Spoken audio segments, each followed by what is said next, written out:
Kashmala, could you tell us a bit about CDKN? Sure. CDKN is the Climate and Development Knowledge Network. It is funded by DFID, and a little bit of the money comes from the Dutch government as well. We work in 3 regions: Asia, Africa, and Latin America.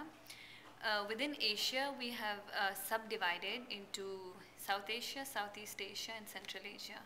It's a 5-year program, and in these 5 years, we hope to reach out to about 19 countries in the entire Asia. In the first year, we were able to initiate work in India, Bangladesh. Initially, we decided Nepal, Bangladesh, and Pakistan, but we were also able to start some projects in India as well. That's the layout.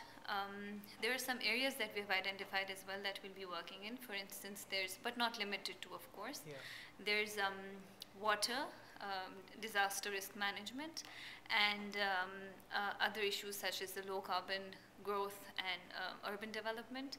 We look at the international negotiations and look at the financial architecture such as the Green Climate Fund and all of those things. And finally, it's the public-private investment that we'll be looking at. And in terms of specific projects, could you give us some examples of? Basically, CDKN has 4 themes across the globe, and also then it also applies to the regions.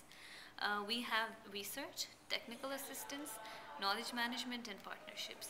Now, the way we wanted to intervene in Asia was that before we start off with any country, we'll have a diagnostic of that country, which means we'll have a certain literature review and see what are the needs and priorities of the, I should say the basic point of how CDKN functions is that we are demand driven by the needs of the government.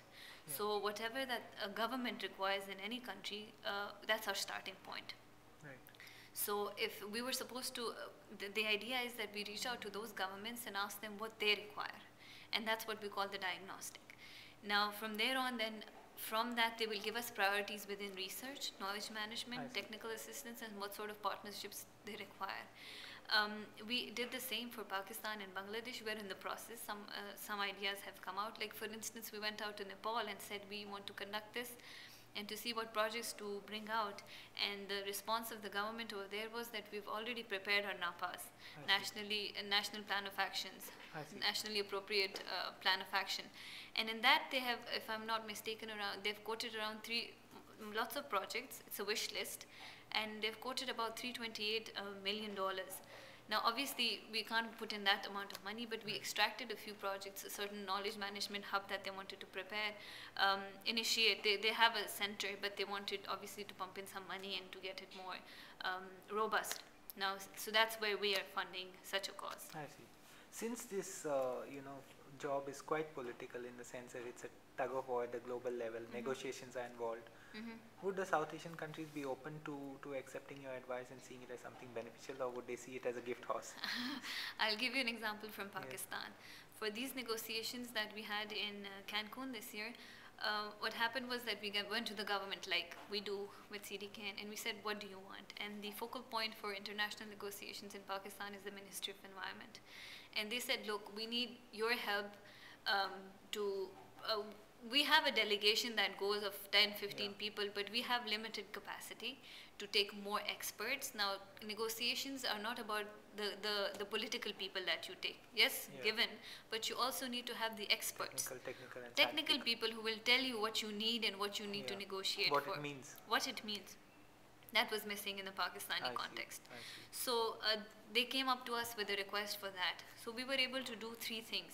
Number one, we were able to bring on board those people, experts, technical experts who were experts in the field of adaptation, financial architecture, those people who had retired from various foreign offices, and people who had a good history of the entire negotiations, the international negotiations. We got them on board. That was one thing. We were able to take them along and participate at the negotiations along with the political delegation, the official delegation. The other thing that we did was that we were, through climate experts, we were able to prepare, again, a demand from the government. The government said, we go to these negotiations, but we have no stand. There's lots of going on, there's information, but we have nothing concrete. We don't know what to ask for, what to say and what, I mean, it's all up in the air. Yeah. There's lots of information, but it's scattered. So we were able to prepare 5 policy briefs for them. I see. One on adaptation, one on mitigation, financial architecture, technology transfer, and the red issues. And those pieces then were used literally as Bible during the negotiations. And they were able to say, no, this is what we want, this is our priority, and they were able to give examples and give proper facts and figures because they were well articulated and put there in a very short form so that they were able to extract and intervene during international negotiations. Interesting. How do you engage civil society?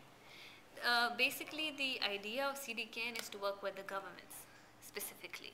So the demand has to be driven from the government, but there's a way around it. The government has limited capacity, right? Now, for instance, we're working in Bangladesh. What is it that you want? And they say we want a knowledge hub. Now, who's going to do it? The government is not going to do it itself. It's going to tell us or give us a list of people, list of organizations, and say, for instance, right now I was just talking to the Bangladeshi delegate participant over here, and we were discussing how this knowledge hub we can actually channelize through the Brak University in Bangladesh. Now, the activities are undertaken by these different organizations, and they don't have to be through the government itself. The government just shows its demand and it says we need this. But then the actual implementation is with different organizations, 1. 2, the other way how civil society can actually approach for the funding itself is that they start off from some government approved documents. That government says, yes, these are the list of things that need to be done. And we know governments in this part of the world have capacity issues, resource issues, and they're never taken to the end. So it's there as a paper, the document is still there, it's government approved, but it's not taken to its end. So if any organization can actually propose to us such a thing, that they pick it up from there, we can obviously engage with them. It doesn't have to be just the demand doesn't have to be directly from the government. Thank you so much.